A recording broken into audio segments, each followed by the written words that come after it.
가족 저녁 식사 자리에서 손자가 갑자기 내 팔을 붙잡고 말했다. 할머니, 위험해요. 지금 당장 여기서 나가야 해요.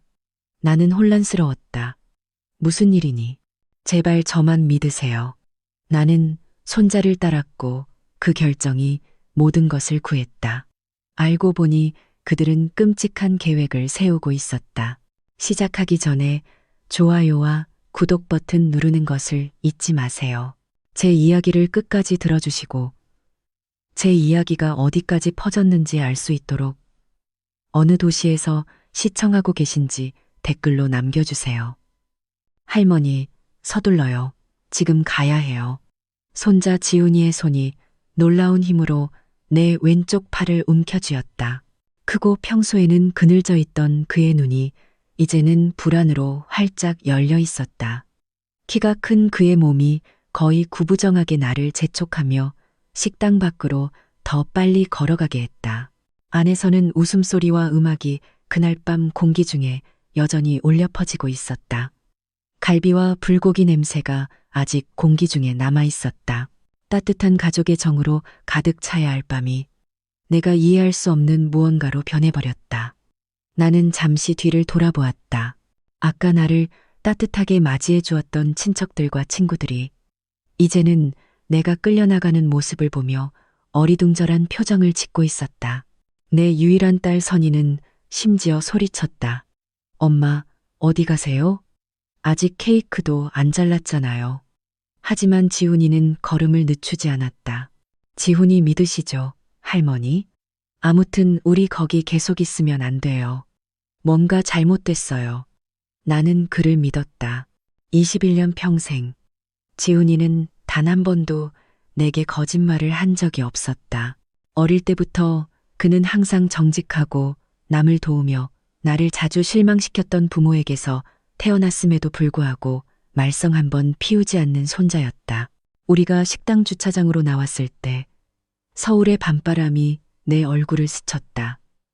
가로등 불빛이 오후에 내린 빗물 웅덩이에 반사되었다. 내 숨이 가빠지기 시작했다. 피곤해서가 아니라 퍼지기 시작하는 혼란과 불안감 때문이었다. 지훈아, 도대체 무슨 일이니?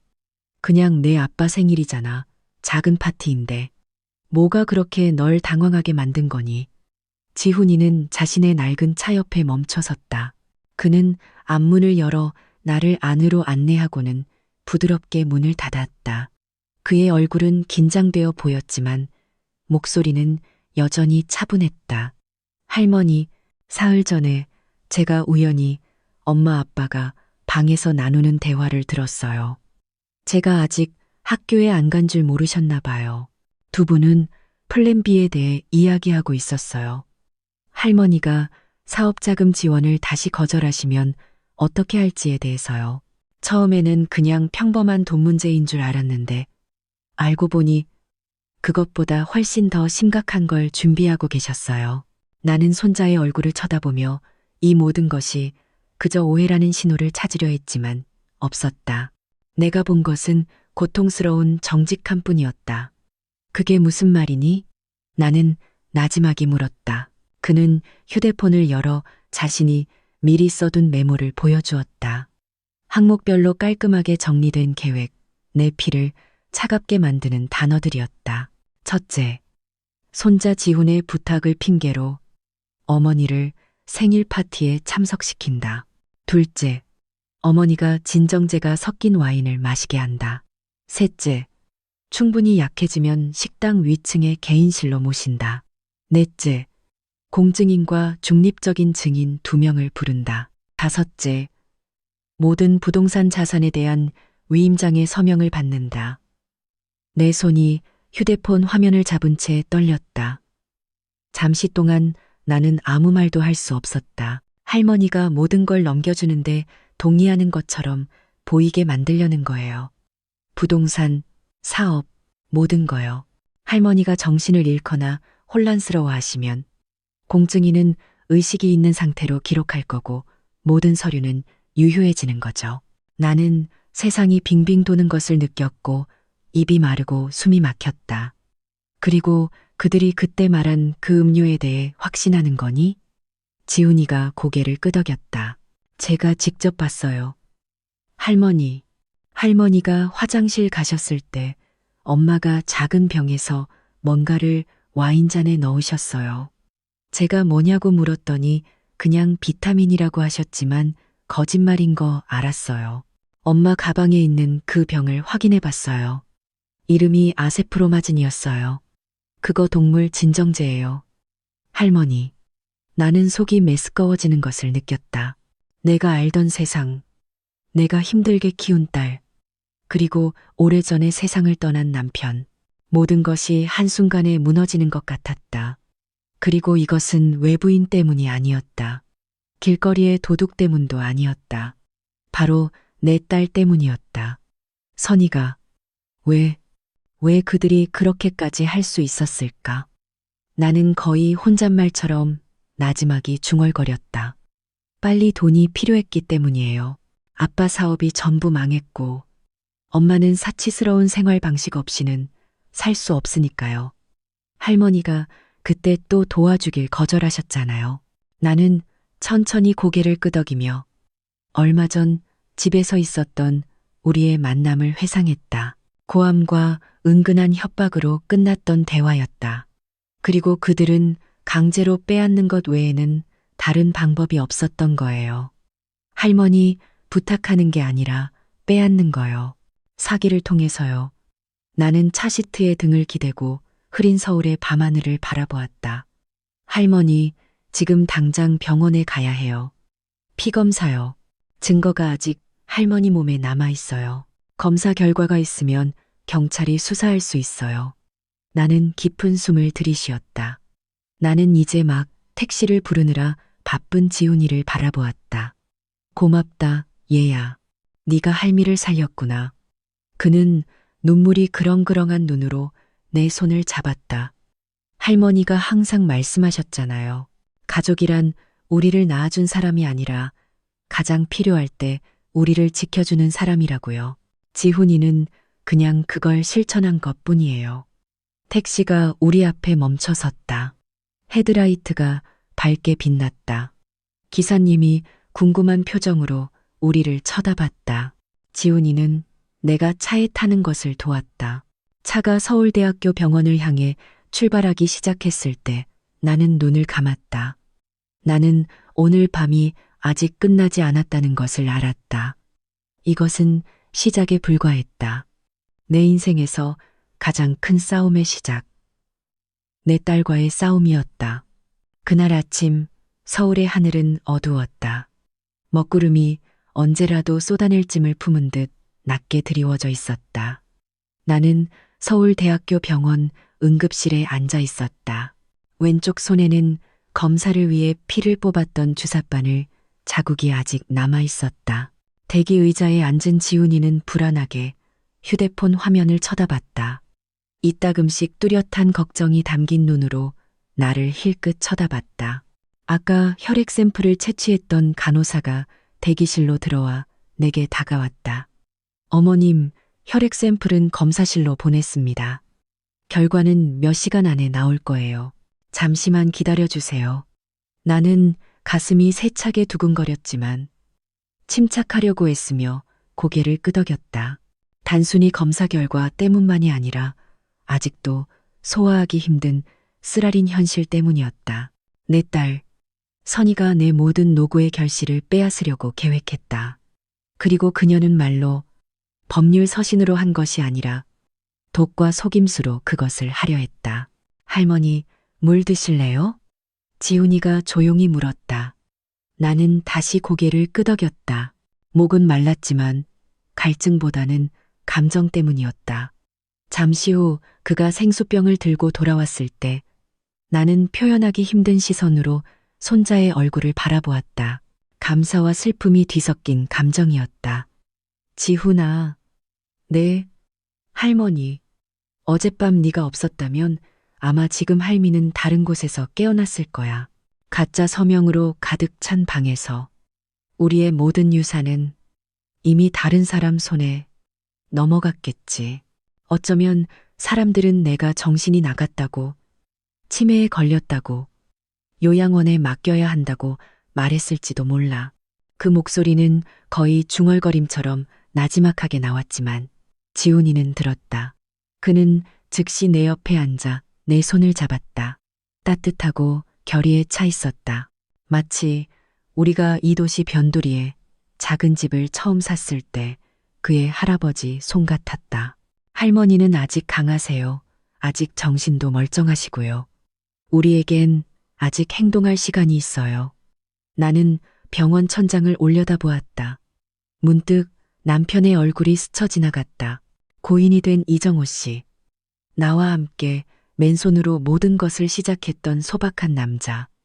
우리는 예전에 남대문 시장의 좁은 월세방에 살았다. 둘이서 남의 집 수리하고 남은 폐목재를 주워다가 다시 수리해서 팔았다. 거기서 모든 것이 시작되었다. 거기서 한빛 부동산이 태어났다. 작게 시작한 사업이 서울, 분당, 일산 지역의 작은 부동산 왕국으로 성장했다. 그리고 이제 그 피땀 어린 결과물을 더러운 방법으로 빼앗으려 하고 있다. 선이가 어쩌다 이렇게 됐을까? 지훈아? 그 질문은 나 자신에게 더 향한 것이었지만 지훈이가 조용히 대답했다. 아마 어릴 때부터 항상 할머니한테 뒤처진다고 느꼈기 때문일 거예요. 할머니는 너무 대단하고 너무 독립적이고 너무 강하셨어요. 엄마는 결코 따라잡을 수 없었고 그래서 열등감을 느끼다가 점점 질투하게 된 거죠. 나는 침묵했다. 그럴지도 모른다. 하지만 딸로서 그녀는 자랑스러워해야 하지 않았을까? 엄마로서 나는 그녀에게 줄 수 있는 모든 것을 주지 않았던가? 최고의 교육, 집, 심지어 그녀가 막 결혼했을 때의 사업 자금까지. 지난주에 마지막으로 집에 왔을 때 나는 오래된 상처를 여는 것처럼 그 사건을 천천히 회상하며 말하기 시작했다. 그 애는 민준이랑 같이 왔어. 내 아빠. 얼굴은 차가웠지만 난 그 애가 뭔가 필요하다는 걸 알았지. 거실에 들어와서 가방을 탁자에 던질 때부터 알았어. 그건 화가 났다는 신호였거든. 난 그 애의 몸짓 언어를 너무 잘 알았으니까. 그때 그들이 뭘 요구했니? 민준이가 식품 기술에 투자할 기회를 잡았다고 했어. 블록체인과 AI 기술을 접목한 즉석식품. 그게 미래라고 하더군. 나는 코웃음을 쳤다. 초기 투자자들은 2년 안에 10배의 수익을 얻게 될 거라고 했지. 또 내 아빠 짓이구나. 지훈이가 조용히 고개를 저었다. 한두 번이 아니었죠. 나는 고개를 끄덕였다. 그래, 그래서 할미는 서랍을 열고 서류철 하나를 꺼냈어. 그 안에는 내가 그의 사업에 줬던 모든 돈의 기록이 들어있었지.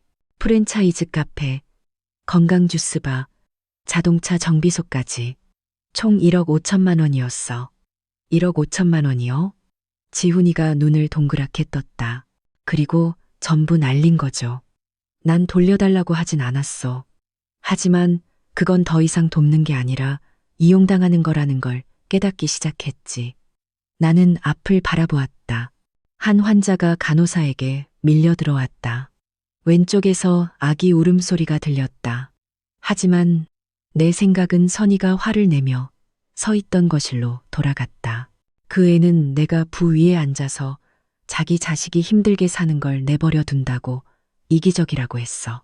나는 이건 네 할아버지가 하늘에서 떨어뜨려 준 유산이 아니라고 말했지. 이건 아침부터 밤까지 열심히 일한 결과라고. 직접 집 페인트 칠하고 전기선 끌어오고 인부들, 중개인들, 심지어 사채업자들과 협상하면서 내가 그 모든 걸 겪었다고. 그리고 그 애는 뭐라고 답했나요? 그 애는 세상이 변했어요. 엄마, 이젠 모든 게 빨라야 해요. 빨리 따라가지 못하면 그냥 비켜줘야죠. 라고 했어.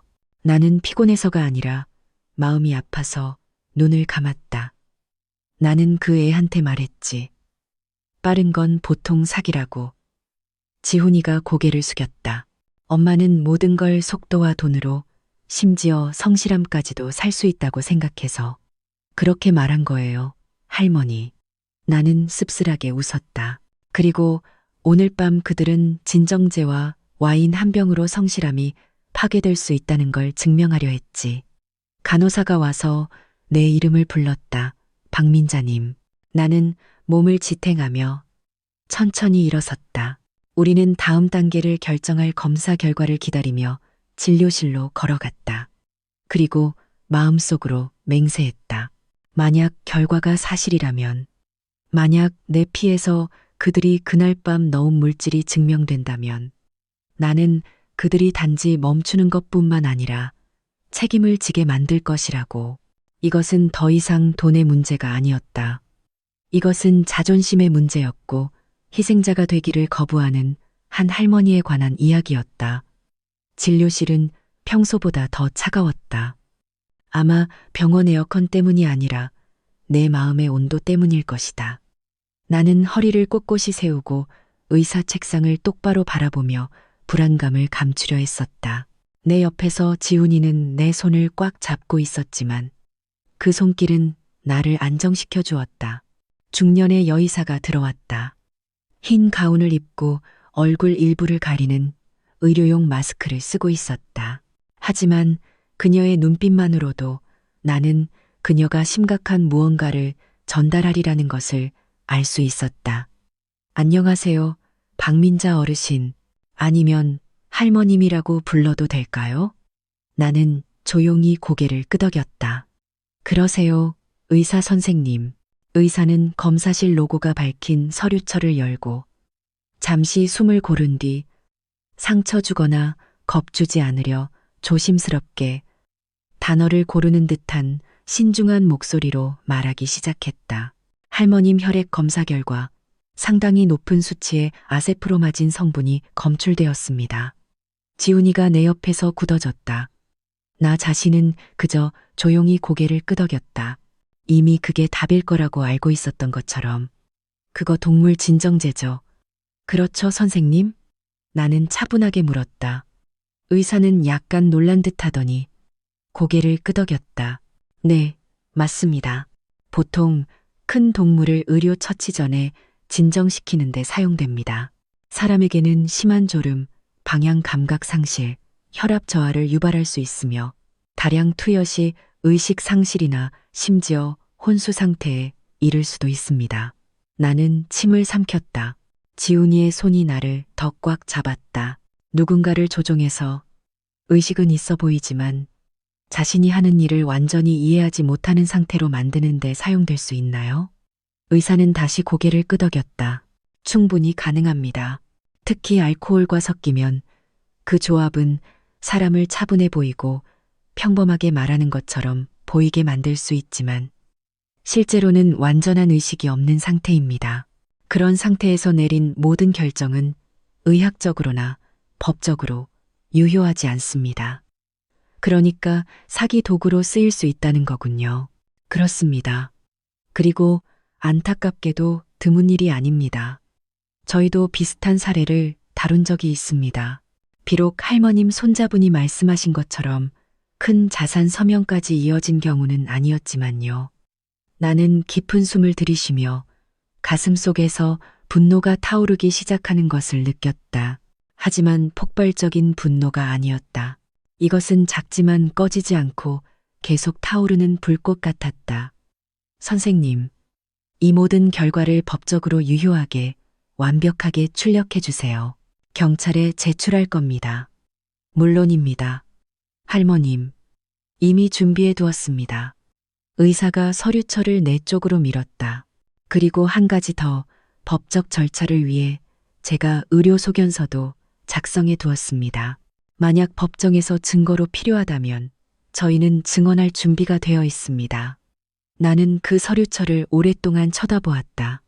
몇 장 두께의 그 물건이 이제 무기가 되었다. 단순히 나 자신을 방어하기 위한 것이 아니라 내 딸이 그동안 숨겨왔던 모든 추악함을 폭로하기 위한 무기였다.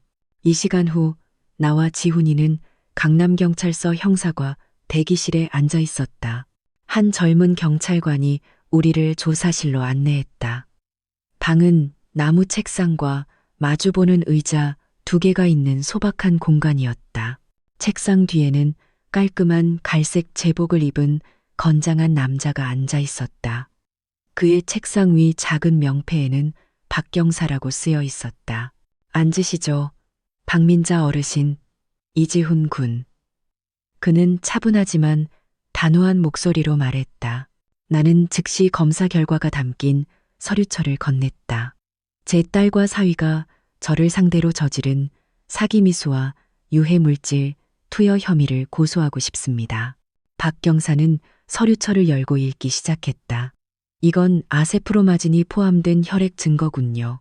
네, 제 사위 생일 파티에서 그 약이 섞인 와인을 받았습니다.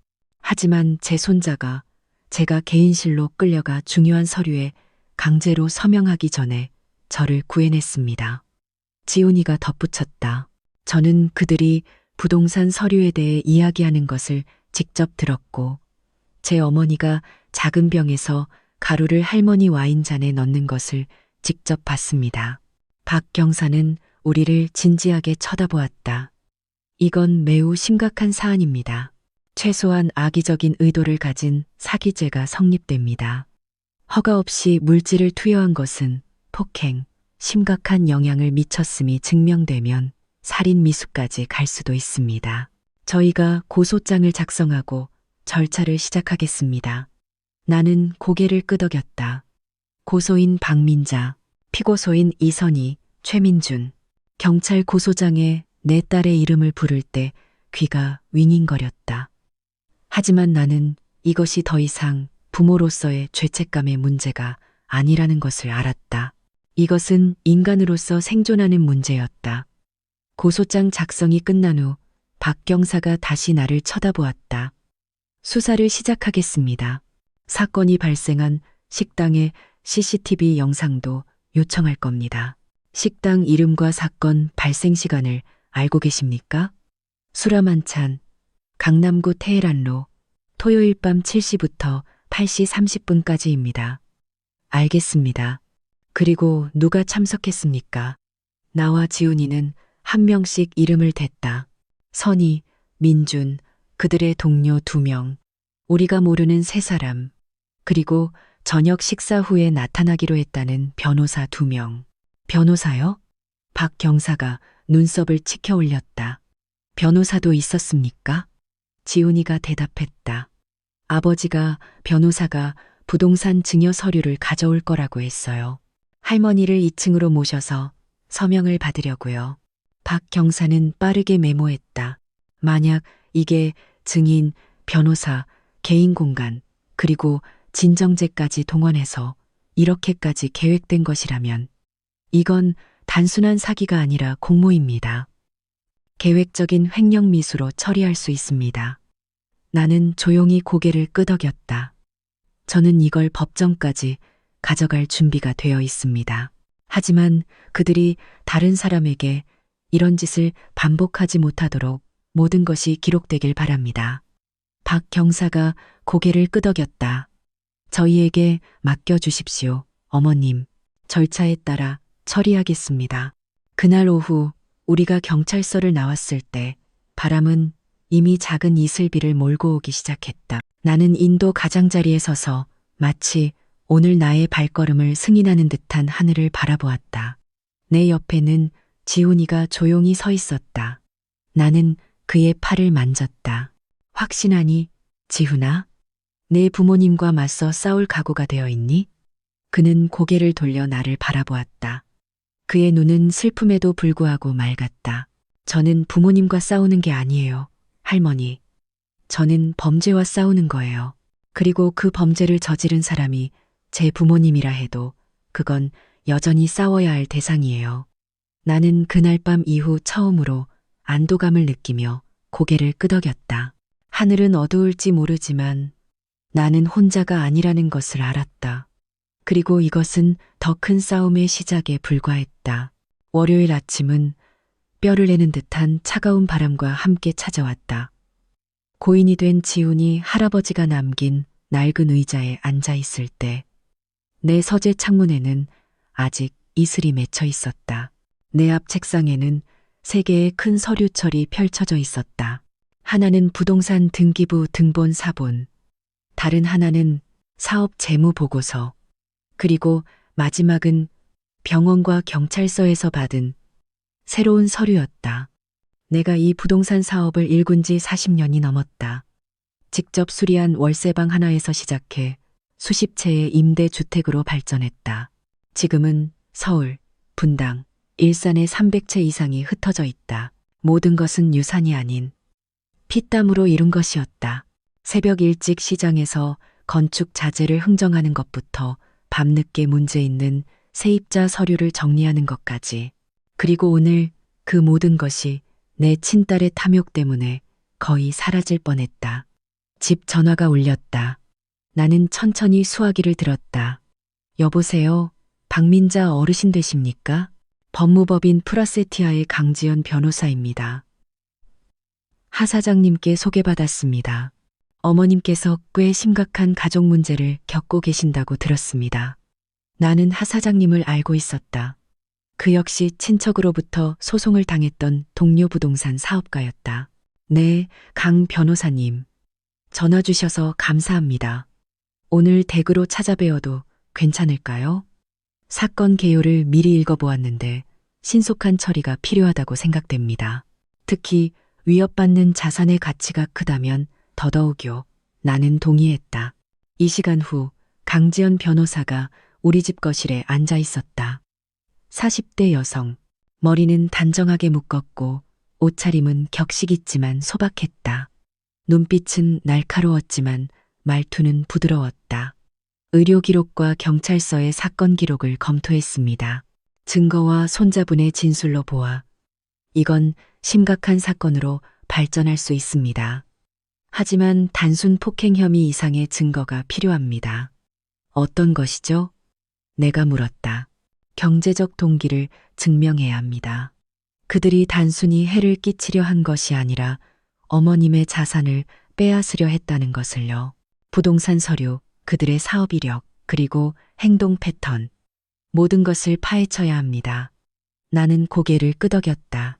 그렇다면 어머님께서는 모든 것을 처음부터 공개하셔야 합니다. 그리고 나는 3시간 동안 그렇게 했다. 나는 선희가 젊을 때부터 어떻게 재정적으로 충동적이었는지 설명했다. 민준이가 어떻게 항상 사업에 실패하면서도 다음에 원대한 계획을 가지고 있었는지. 나는 실패한 투자 기록을 보여주었다. 유기농 카페, 디톡스 주스 프랜차이즈, 심지어 대박을 터뜨릴 거라던 일본으로의 두리안 수출 프로젝트까지. 모두 내가 자금을 댔다. 모두 완전히 실패했다. 강 변호사는 모든 세부 사항을 꼼꼼하게 기록했다. 여기서 패턴이 보입니다. 그들은 가족 관계를 이용해 어머님을 조종하고 착취했습니다. 이건 단순한 배신이 아니라 노인에 대한 금융 착취입니다. 우리나라 법이 아직 외국만큼 이 문제에 대해 엄격하지는 않지만 이런 사례들이 점점 더 많이 나타나고 있습니다. 나는 깊은 숨을 들이쉬었다. 착취라는 단어가 내 가슴을 치는 듯 했지만 그것이 사실이라는 것을 알았다. 강 변호사는 말을 이었다. 첫째, 그들이 아직 가지고 있을지 모르는 법적 대리인 권한을 철회해야 합니다. 나는 고개를 끄덕였다. 선희가 의료 관련 대리권을 가지고 있긴 해요. 하지만 그건 고인이 된 남편이 아팠을 때였어요. 그 이후로 바꾸지 않았죠. 바꾸겠습니다. 둘째, 모든 자산을 보호하고 개인 계좌와 사업 계좌를 분리하며 모든 접근 권한을 변경하고 어머님과 협력했던 공증인들에게 어머님 직접 지시 외에는 누구의 지시도 받지 말라고 통보해야 합니다. 나는 즉시 일어나 부동산 목록이 담긴 서류철을 가져왔다. 월세방, 상가, 아파트, 토지 모두 제 명의로 되어 있습니다. 내가 말했다. 하지만 2년 전에 선희가 세금 처리를 도와달라고 한 적이 있어요. 그때 서류 사본 몇 개를 줬는데 그 애가 그걸 보관하고 있는지 모르겠어요. 강 변호사는 진지하게 쳐다보았다. 만약 그들이 복사해서 수정했다면 소유권을 위조하는 데 사용될 수 있습니다.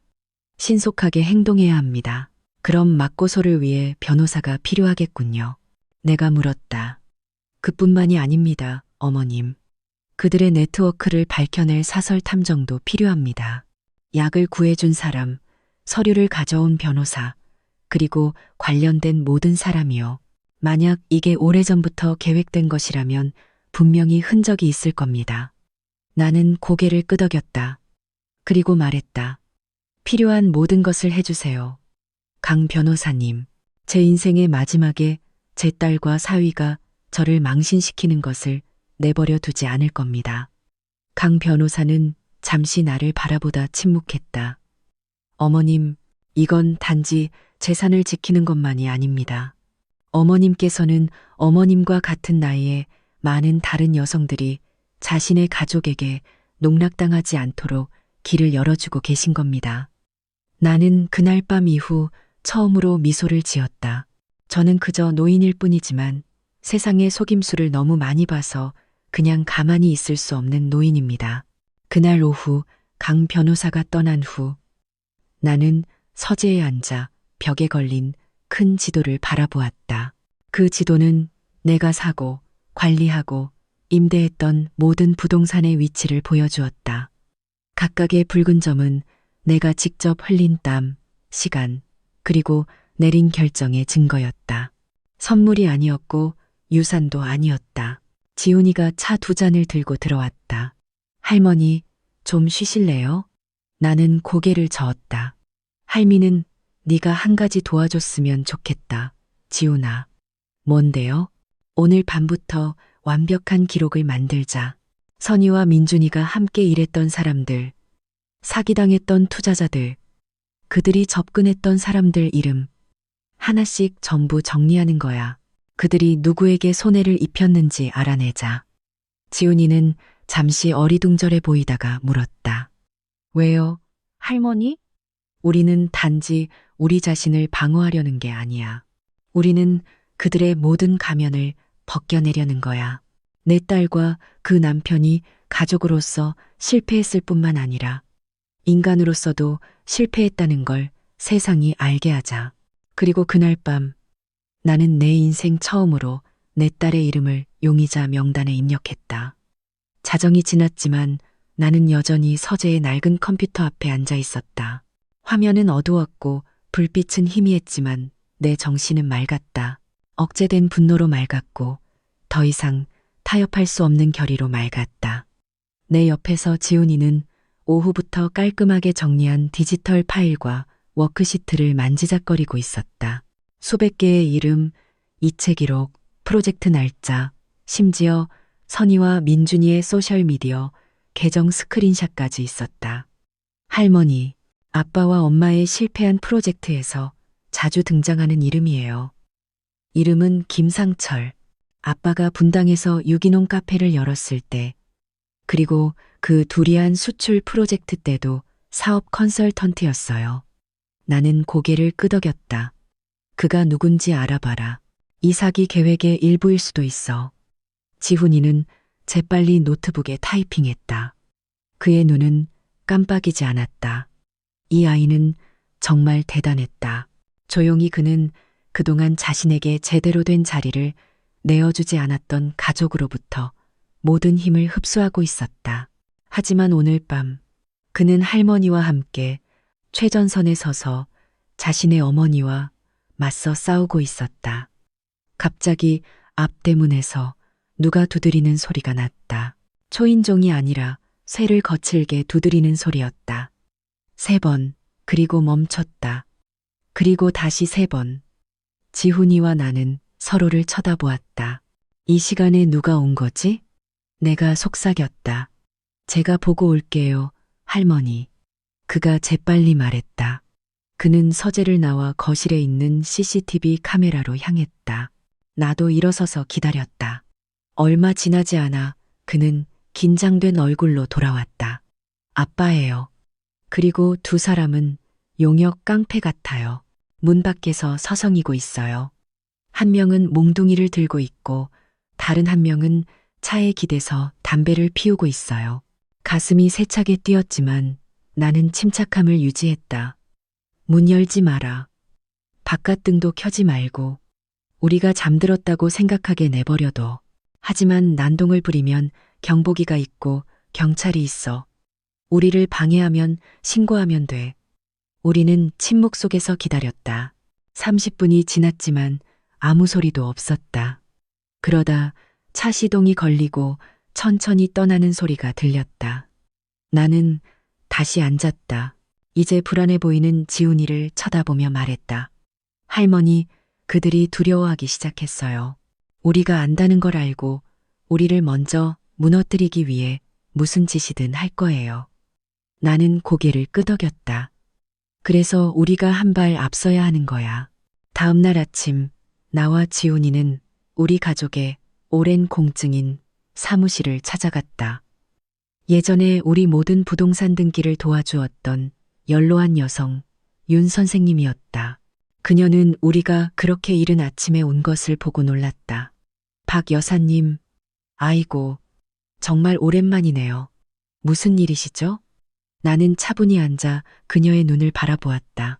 윤 선생님, 지난 3개월 동안 제 이름으로 서명된 재산권 이전 서류가 없는지 확인하고 싶습니다. 확인해 주실 수 있나요?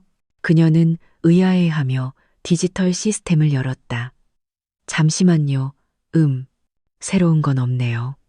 하지만 지난주에 어머님 대리인이라고 주장하는 두 사람이 찾아오긴 했어요. 어머님 서명이 있는 위임장을 가져왔더군요. 심장이 멎는 듯했다.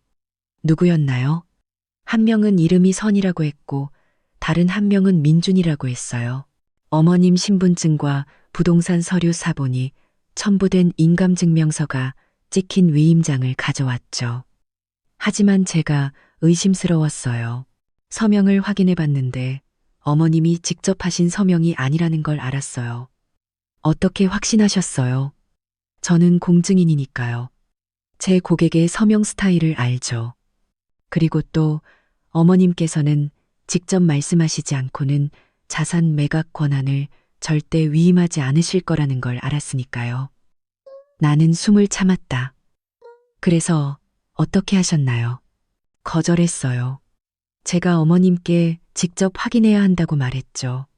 그들은 화를 내고는 가버렸어요. 나는 고개를 숙였다. 세상이 나를 두 번 때리는 것 같았다. 첫 번째는 배신으로, 두 번째는 모든 것이 내 지식 없이 거의 일어날 뻔했다는 현실로. 감사합니다, 윤 선생님. 나는 나지막이 말했다. 선생님께서 저를 구해주셨어요. 하지만 그들은 또 시도할 겁니다. 아니면 어머님을 모르는 다른 공증인에게 가겠죠. 윤 선생님이 걱정스럽게 말했다. 나는 그녀를 깊이 쳐다보았다. 그렇다면 저 외에는 누구도 이 자산을 처리할 수 없도록 강력한 금지 서한을 만들어야겠군요. 맞습니다. 국토교통부에 등록되는 공식적인 금지 서한을 만들 수 있습니다. 모든 등기부 등본에 소유주 직접 출석 없이는 이전 불가라는 특약 사항을 기재할 수 있어요. 그렇게 해주세요. 오늘 당장이요. 그날 오후 내가 집에 있을 때 휴대폰이 울렸다. 모르는 번호였다. 나는 받았다. 안녕하세요. 박민자님 되십니까? 네, 맞습니다. 저는 그레이스 병원 측입니다. 혹시 어머님께서 가족분들의 요청대로 내일 금요일에 MRI 재검사를 받으실 예정이신지 확인차 전화드렸습니다. 나는 깜짝 놀랐다. 무슨 검사요? 저는 예약한 적이 없습니다. 죄송합니다, 어머님. 예약은 따님, 이선희님 이름으로 되어 있습니다. 따님께서는 어머님께서 치매 증상을 보이기 시작하셔서 의료 감독권 이전을 위한 정신 감정이 필요하다고 전하셨습니다. 내 손이 떨렸다. 그들이 나를 미친 사람으로 만들려고 하는구나. 내가 속삭였다. 어머님, 그 모든 예약을 취소해 주세요. 제가 직접 병원에 가서 모든 것을 설명하겠습니다. 알겠습니다, 어머님. 뚝, 전화가 끊겼다. 나는 뻣뻣하게 서 있었다. 숨이 가빴다. 하지만 두려워서가 아니라 깨달음 때문이었다. 그들은 내 삶에 대한 통제권을 빼앗으려는 지경에까지 이르렀다. 그날 밤 나는 다시 지훈이와 함께 앉았다. 그들이 할머니를 정신 나간 사람처럼 보이게 만들려는 거예요. 법원이 할머니가 자산을 관리할 능력이 없다고 믿게 만들려고요. 그가 조용히 말했다. 나는 그 손자의 얼굴을 쳐다보았다. 준비됐니, 지훈아? 뭐려? 법적으로, 사업적으로 우리가 싸워나갈 모든 것에서 할미의 대리인이 될 준비 말이다. 할미는 혼자 할 수 없어. 하지만 네가 앞에 서준다면 우리는 이길 수 있다. 지훈이는 나를 오랫동안 바라보다가 천천히 고개를 끄덕였다. 준비됐어요, 할머니. 그리고 그날 밤 한때 안전한 장소처럼 느껴졌던 낡은 집의 정적 속에서 우리는 대대적인 반격 계획을 세웠다. 단순히 자신을 방어하기 위해서가 아니라 모든 위험을 감수하고 진실을 요구하기 위해서였다. 그날 아침은 비가 세차게 내렸다. 마치 하늘도 오늘 일어날 일에 대해 함께 울어주는 것 같았다. 나는 차 뒷좌석에 앉아 빗방울에 젖은 창문을 바라보았다. 운전하는 지훈이는 침착함을 유지했다. 이따금씩 백미러를 통해 나를 힐끗 쳐다봤다. 할머니, 정말 준비되셨어요? 그가 조용히 물었다. 나는 그저 고개를 끄덕였다. 내 목소리는 가슴속에 차오르는 무거운 짐에 짓눌린 듯했다. 오늘은 첫 재판일이다. 나는 내 딸을 상대로 맞소송을 제기했다. 복수심 때문이 아니라 진실은 지켜져야 하기 때문이었다. 비록 그것이 내 핏줄을 적으로 두는 것을 의미하더라도. 가정법원 건물은 비에 젖은 채 도시 한가운데 당당하게 서 있었다. 우리는 천천히 걸어 들어갔다. 법정으로 향하는 복도에서 나는 매우 익숙한 두 사람의 모습을 보았다. 선희와 민준이었다. 그들은 대기 의자에 단정한 옷차림으로 앉아 있었다. 선희는 냉소적인 미소를 지으며 나를 쳐다봤고 민준이는 고개를 돌렸다. 인사도 말 한마디도 없었다. 오직 냉기뿐이었다. 내 변호사 강지연이 뒤따라왔다. 머리는 평소처럼 묶여 있었고 검은 정장은 이슬비에 약간 젖어 있었다. 그녀는 내게 짧게 인사하고는 지훈이를 향해 고개를 돌렸다. 지훈 군은 방청석에 앉아 있어요. 할머님은 저와 함께 앞에 계실 겁니다. 지훈이는 떠나기 전에 잠시 나를 바라보았다. 저기서 기다릴게요, 할머니. 무슨 일이 있어도 저는 여기 있어요. 재판이 시작되었다.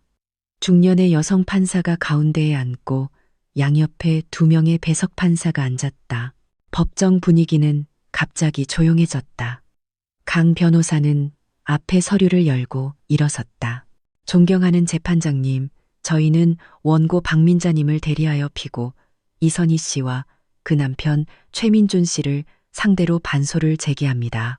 저희의 혐의는 폭행, 서류 위조 미수, 강제적인 개인 자산 탈취 시도, 그리고 저희 의뢰인의 법적 행위 능력을 저하시키기 위한 허위 의료 소견서 작성 계획을 포함합니다. 판사는 빠르게 기록하고는 고개를 끄덕였다. 피고 측에서 그들의 변호사가 일어섰다. 빨간 넥타이를 맨 젊은 남자였다. 그는 낮은 자세로 말을 시작했다. 존경하는 재판장님, 저희 의뢰인들은 오히려 자신의 어머니를 보호하려 했습니다. 그들은 박민자 어르신께서 정신기능 저하를 겪고 있으며 자주 잊어버리고 편집증적이며 의료 처치를 거부한다고 믿고 있습니다. 그들은 어르신 자신의 안전을 걱정했던 것입니다. 나는 분노를 참았다. 내 얼굴이 굳어졌다. 강 변호사가 즉시 다시 일어섰다. 존경하는 재판장님, 그 주장은 근거가 없습니다. 저희는 지난주에 실시된 독립적인 심리학자 검사 결과를 가지고 있습니다. 이 결과는 박민자 어르신께서 정신적으로 매우 건강한 상태이며 자신의 삶과 사업에 관한 어떤 결정이든 내릴 수 있는 법적 능력이 있음을 명시하고 있습니다. 강 변호사는 서류를 판사석으로 제출했다. 판사는 서류를 열고 빠르게 읽었다. 법의학 심리학자와 신경과 전문의의 종합 소견서군요. 네, 맞습니다. 재판장님. 2개의 다른 병원에서 인증받았습니다. 그 외에도 저희는 사건 당일 밤 저희 의뢰인의 집에서 피고인들에 의한 협박행위와 잠재적인 언어폭력을 보여주는 CCTV 녹화 영상을 가지고 있습니다. 민준이는 불안해 보였다. 선희는 턱이 떨리기 시작했지만 여전히 평정을 유지하려 했었다. 판사는 날카롭게 쳐다보았다. 최민준 씨와 이선희 씨 그날 밤 허락 없이 어머니 댁을 찾아간 것이 사실입니까? 선희가 재빨리 대답했다. 그 집은 제 집이기도 합니다.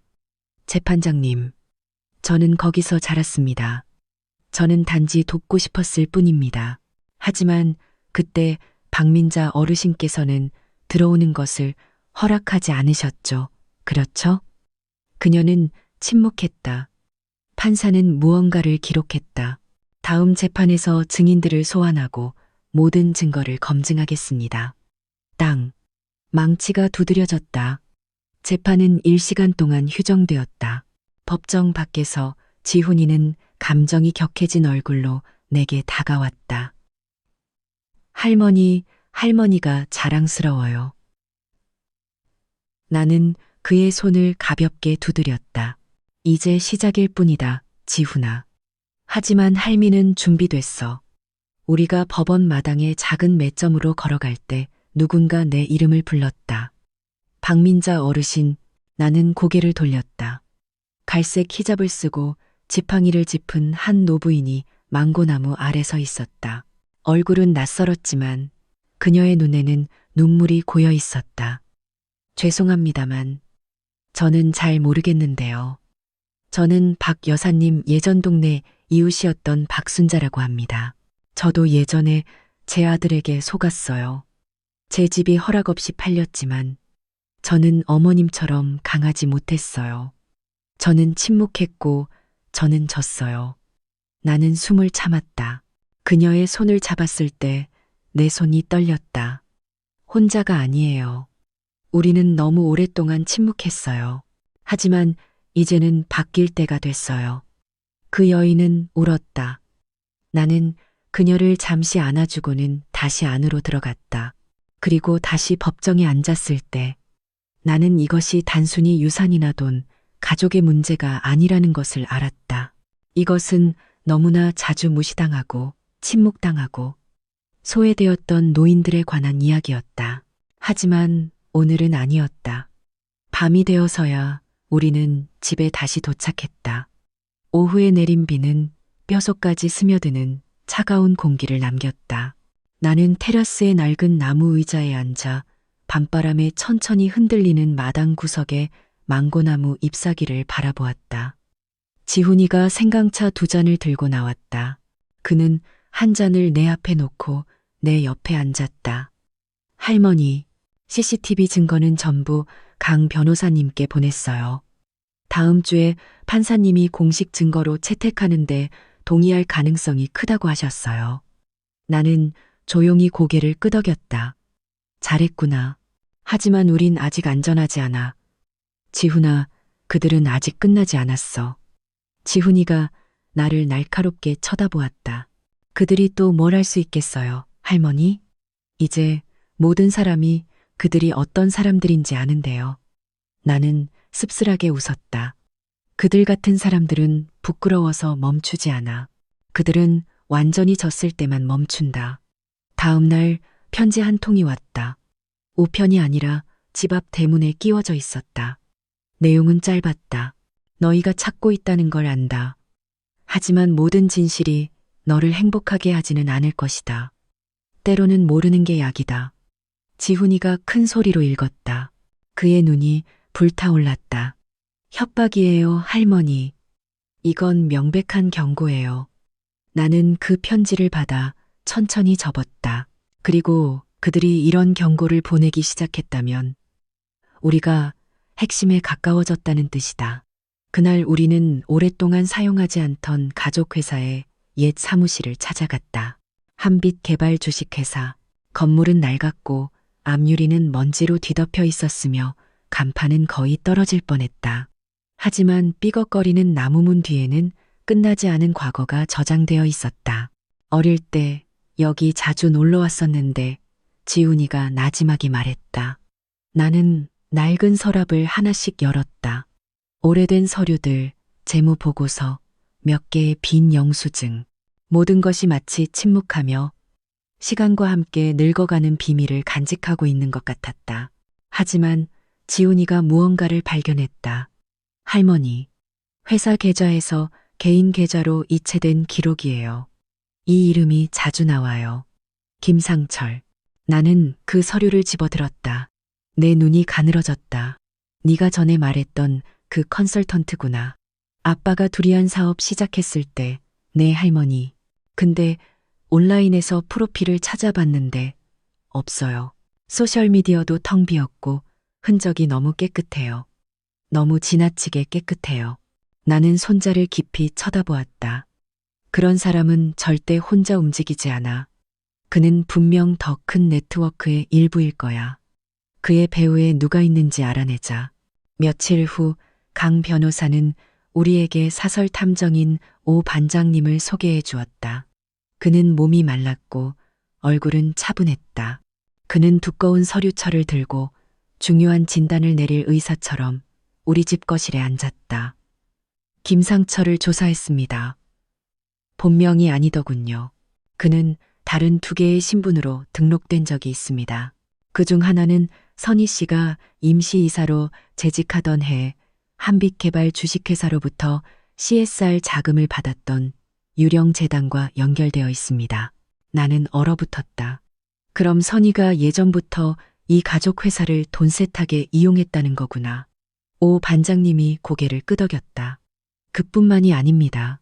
저희는 또한 김상철이 최민준 씨와 함께 서울에서 불법 부동산 프로젝트를 진행하다가 실패하여 수십억 원의 손실을 입혔던 사업 파트너였다는 사실을 발견했습니다. 지훈이는 턱을 굳혔다. 그럼 모든 게 연결된 거군요. 김상철, 아빠, 엄마 모두 처음부터 협력해서 가족 회사를 수단으로 이용한 거예요. 내가 덧붙였다. 오 반장님은 서류철의 마지막 장을 열었다. 이게 가장 중요합니다.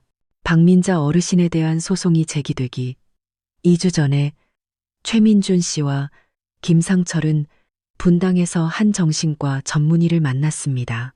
그들은 어르신의 동의 없이 정신상태 평가를 의뢰하려 했던 것으로 추정됩니다. 지훈이가 의자에서 일어섰다. 할머니를 미친 사람으로 보이게 하려고 시나리오를 만들려던 거였어요. 모든 자산을 이전할 수 있도록요. 나는 깊은 숨을 들이쉬었다. 내 손이 주먹을 쥐었다. 이것은 이미 단순한 가족 분쟁을 넘어섰다. 이것은 조직적인 범죄였다. 그날 밤 나는 편지를 썼다. 판사에게도 변호사에게도 아닌 젊은 시절의 나 자신에게. 은수가 너는 핏줄의 사랑은 배신할 수 없다고 너무 오랫동안 믿었지. 너는 인내가 모든 것을 치유할 것이라고 생각했어. 하지만 때로는 네가 직접 먹여 살린 손에서 상처가 오기도 한단다. 그리고 그건 괜찮아. 왜냐하면 너는 약하지 않으니까. 너는 그저 너무 착했을 뿐이야.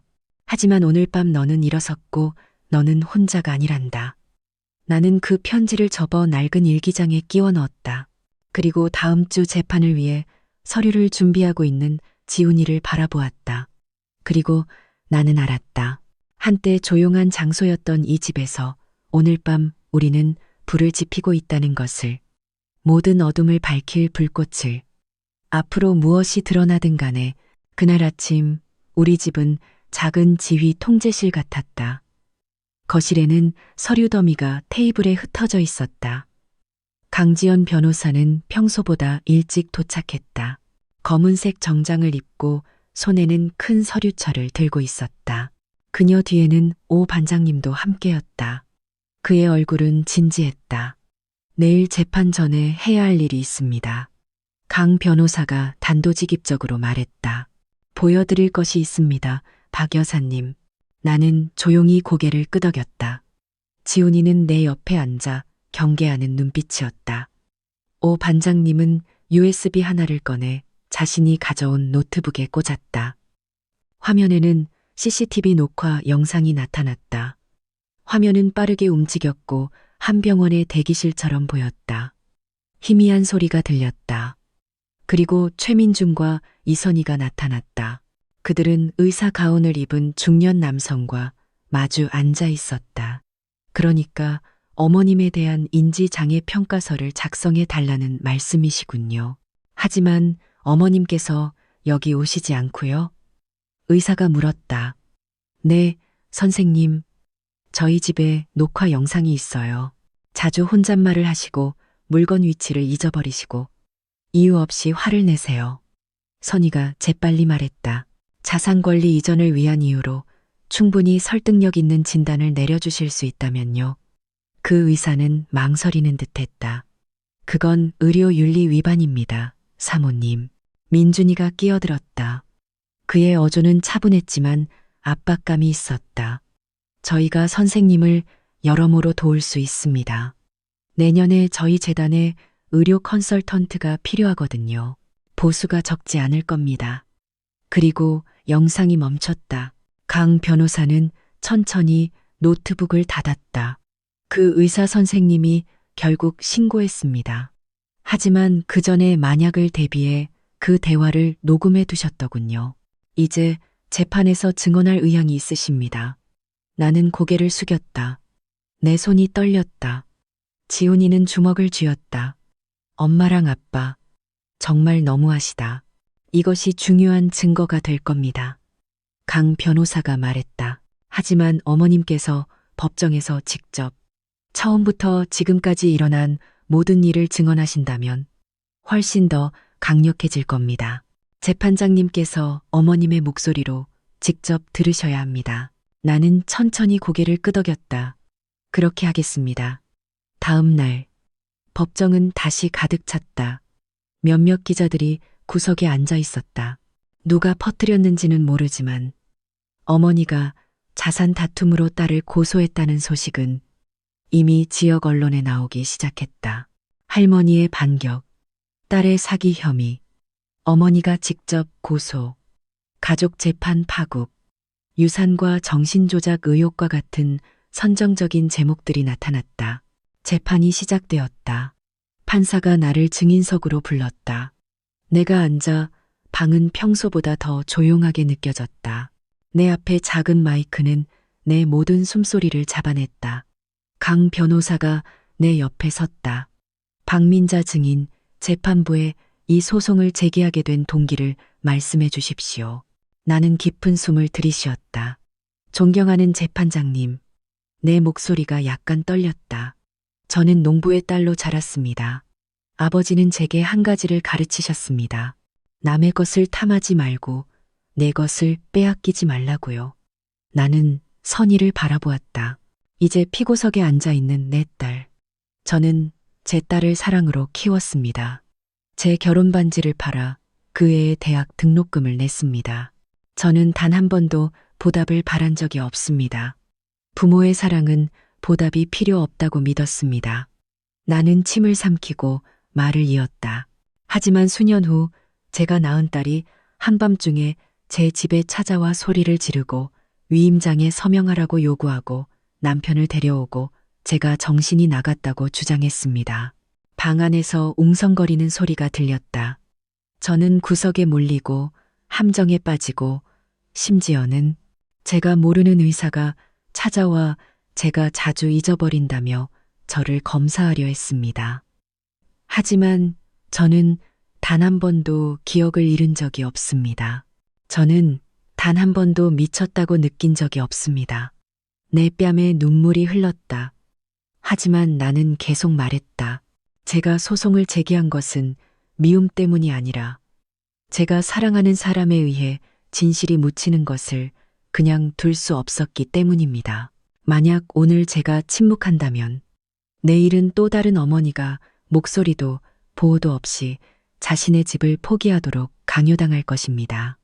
판사는 고개를 숙여 기록했다. 강 변호사는 내게 조용히 고개를 끄덕였다. 판사가 물었다. 증인의 정신 상태가 건강하다는 것을 보여주는 의료 검사 결과를 가지고 있습니까? 강 변호사가 서류를 제출했다. 네, 존경하는 재판장님. 2개의 다른 병원에서 받은 신경인지 검사와 종합심리 검사 결과입니다. 모두 박민자 증인께서 건강한 상태이며 법적으로 완전한 행위 능력이 있음을 명시하고 있습니다. 판사가 고개를 끄덕였다. 알겠습니다. 이 추가 증거를 검토하겠습니다. 재판이 끝난 후 우리가 막 건물을 나서려 할 때 누군가 달려와 우리를 붙잡았다. 박민자 어르신, 저희는 언론사입니다. 인터뷰에 응해 주실 수 있으십니까? 어머님의 이야기가 매우 감동적입니다. 나는 멈춰서서 지훈이를 바라보고는 젊은 기자에게 다시 시선을 돌렸다. 저는 단 한 가지만 바랍니다. 더 이상 부모가 가족과 자존심 사이에서 선택하도록 강요받는 일이 없기를 바랍니다. 그리고 나는 고개를 든 채 걸어갔다. 그리고 이 모든 것이 시작된 이후 처음으로 나는 마음이 가벼워지는 것을 느꼈다. 하지만 나는 폭풍이 아직 완전히 거치지 않았다는 것을 알았다. 그날 오후 하늘은 어두웠다. 잿빛 구름 사이에 비가 매달려 떨어질 시간을 기다리고 있었다. 집안의 분위기도 별반 다르지 않았다. 마지막 재판 이후 집 전화는 쉴 새 없이 울렸다. 이웃, 기자, 심지어 젊었을 때 나를 알았다고 주장하는 사람들까지. 하지만 가장 놀라운 것은 전화가 아니라 발신인 이름 없이 집으로 직접 배달된 편지였다. 지훈이가 우편함에서 그것을 발견했다. 이상해요, 할머니. 우표가 없어요. 직접 배달한 것 같아요. 그가 말했다. 나는 천천히 편지를 펼쳤다. 안에는 오래된 사진들이 들어있었다. 민준이가 그의 아내 선이가 아닌 젊은 여성과 함께 있는 사진이었다. 몇몇 사진은 심지어 그들이 해외의 고급 레스토랑에서 다정하게 있는 모습을 보여주었다. 하지만 나를 숨막히게 한 것은 그것이 아니었다. 한 장의 사진, 민준이와 김상철이 한 사무실에 앉아 있었다. 배경에는 희미한 로고가 보였다. 남편이 세상을 떠나기 전에 설립했던 재단의 로고였다. 이건 빛나는 가족 재단이잖아. 내가 중얼거렸다. 지훈이가 나를 쳐다보았다. 그 재단은 이미 없어졌잖아요. 나는 고개를 끄덕였다. 그래. 하지만 만약 그들이 이걸 다시 사용했다면 할아버지의 좋은 이름을 이용해서 돈 세탁을 하거나 불법 프로젝트를 합법화했다는 뜻이야. 나는 창밖 먼 곳을 바라보았다. 이 사진을 보낸 사람, 그는 누구일까? 왜 지금일까? 그날 오후 강 변호사가 찾아왔다. 수수께끼의 편지 내용을 본 후 그녀는 깊은 숨을 내쉬었다. 제가 예전에 도움을 줄 수 있는 분을 한 분 압니다. 독립감사인이셨는데 지금은 은퇴하셨어요. 하지만 10년 전에 이 재단의 거래를 조사하다가 사건이 갑자기 중단된 적이 있습니다. 오 반장님도 그날 밤 합류했다. 우리는 거실에 둘러앉아 마치 어두운 권력을 전복시키려는 계획을 세우는 조용한 공모자들처럼 보였다. 제가 입수한 최신 데이터에 따르면 오 반장님이 말했다. 그 재단의 자금은 거액의 현금으로 인출된 후 최민준 씨 소유의 부동산 회사와 관련된 계좌로 이체되었습니다. 이 모든 게 너무 치밀해요. 지훈이가 말했다. 그리고 너무 깊어요.